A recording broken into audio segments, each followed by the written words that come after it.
Assalamualaikum warahmatullahi wabarakatuh. Halo teman-teman, jumpa lagi dengan channel P3K Perawat. Pada video ini, kita akan memulai belajar lagi untuk mempersiapkan seleksi P3K khususnya perawat pada tahun 2025. Dan beberapa soal yang kita bahas nanti, ini adalah berdasarkan pengalaman yang saya dapatkan pada tahun kemarin seleksi P3K Perawat dan tidak menutup kemungkinan. Dan jadi untuk semuanya tonton video ini sampai selesai. Dan kami mendoakan bagi subscribe, like, komentar dan share lulus P3K Perawat. Langsung soal P3K Perawat. Soal nomor 1 P3K Perawat, seorang perempuan berusia 28 tahun dirawat di rumah sakit jiwa sejak 6 hari yang lalu karena marah-marah dan hampir melukai temannya dengan benda tajam. Dari hasil pengkajian, klien tampak mondar-mandir di ruangan, mata melotot, dan bicara dengan ketus. Perawat sudah mengajak klien berinteraksi dan membina hubungan saling percaya. Apakah tindakan keperawatan yang tepat dilakukan selanjutnya? A. Mengajarkan cara minum obat secara teratur. B. Mengajarkan mengontrol marah dengan spiritual. C. Mengajarkan cara mengontrol marah dengan verbal. D. Mengajarkan cara mengontrol marah dengan pukul bantal dan kasur. E. Mengidentifikasi penyebab, tanda, perilaku kekerasan yang dilakukan dan akibat perilaku kekerasan. Jawabannya, mengidentifikasi penyebab, tanda, perilaku kekerasan yang dilakukan dan akibat perilaku kekerasan. Pembahasan.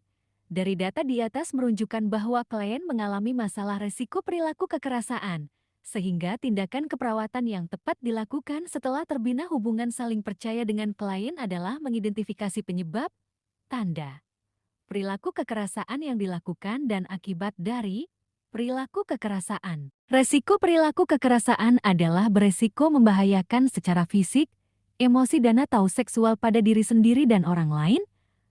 Adapun tindakan keperawatan resiko perilaku kekerasan adalah berupa strategi pelaksanaan resiko perilaku kekerasan yang terdiri dari SP1 mengidentifikasi penyebab, tanda gejala, perilaku kekerasan yang dilakukan, dan akibat perilaku kekerasan, menjelaskan dan melatih cara mengontrol perilaku kekerasan dengan latihan pukul bantal dan kasur.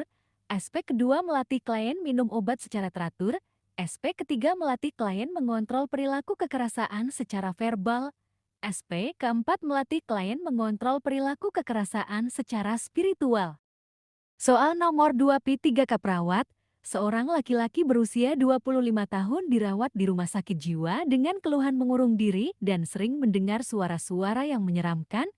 Berdasarkan hasil pengkajian, pasien apatis saat diajak berinteraksi, pasien mengalihkan pandangan, mengacuhkan perawat kemudian menghindari, tidak mau bergaul dan tampak menyendiri. Apakah masalah keperawatan yang tepat untuk kasus di atas? A. Waham. B. Halusinasi. C. Isolasi sosial. D. Harga diri rendah kronis. E. Harga diri rendah situasional. Jawaban C. Isolasi sosial. Pembahasan. Dari data di atas menunjukkan bahwa pasien mengalami isolasi sosial. Isolasi sosial adalah ketidakmampuan untuk membina hubungan yang erat, hangat, terbuka, dan interdependen dengan orang lain.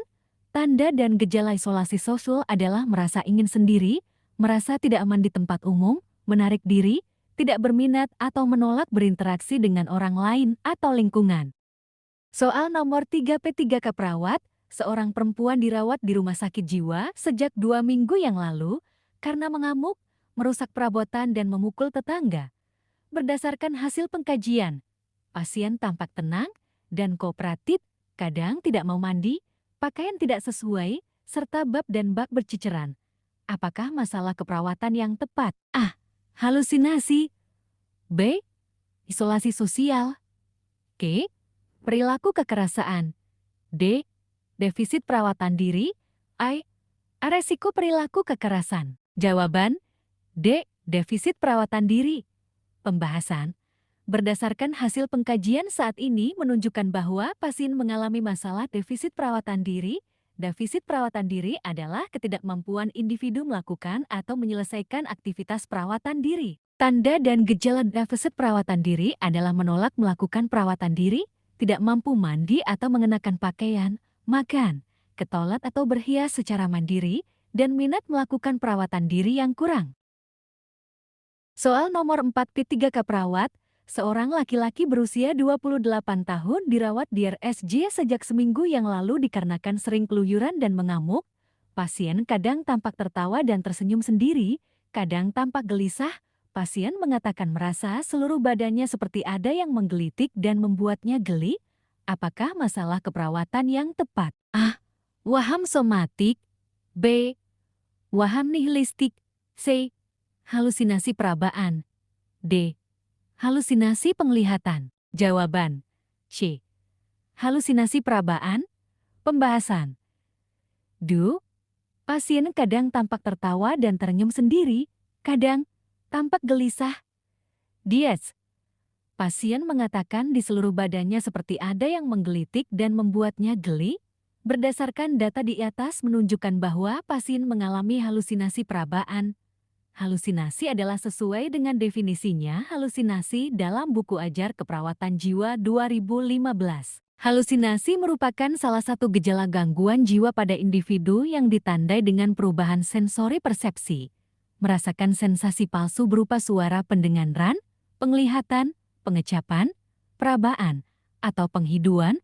Pada kasus klien di atas mengalami halusinasi perabaan yang ditandai dengan merasakan sesuatu melalui indera perabaan. Soal nomor 5 P3K perawat, seorang laki-laki berusia 30 tahun dirawat di rumah sakit jiwa. Saat dikaji pasien mengatakan, "Saya sangat menyesal karena ibu saya meninggal. Kenapa ini harus terjadi pada keluarga saya? Seandainya saya tidak terlambat, mungkin ini tidak terjadi." Apa fase yang menggambarkan kondisi pasien di atas? A. Marah. B. Denial. C. Depresi. D. Penerimaan. A. Tawar-menawar. Jawaban? E. Tawar-menawar. Pembahasan. Kehilangan memiliki 5 fase yaitu 1. Fase denial. Reaksi pertama adalah syok, tidak mempercayai kenyataan secara verbal, akan mengatakan, "Itu tidak mungkin. Saya tidak percaya itu terjadi." 2. Fase anger atau marah. Mulai sadar akan kenyataan, marah diproyeksikan pada orang lain. 3. Fase bargaining atau tawar, menawar ungkapan secara verbal dapat berupa pengandaian, "Kenapa harus terjadi pada saya? Kalau saja yang sakit bukan saya, seandainya saya hati-hati." 4. Fase penerimaan. Pikiran pada objek yang hilang berkurang. Pikiran pada objek yang hilang berkurang, respon secara verbal dapat berupa, "Apa yang dapat saya lakukan agar saya cepat sembuh? Ya, akhirnya saya harus dioperasi." Sekian dan terima kasih. Sukses solusi P3K perawat. Jangan lupa subscribe, like, share, dan komentar ya.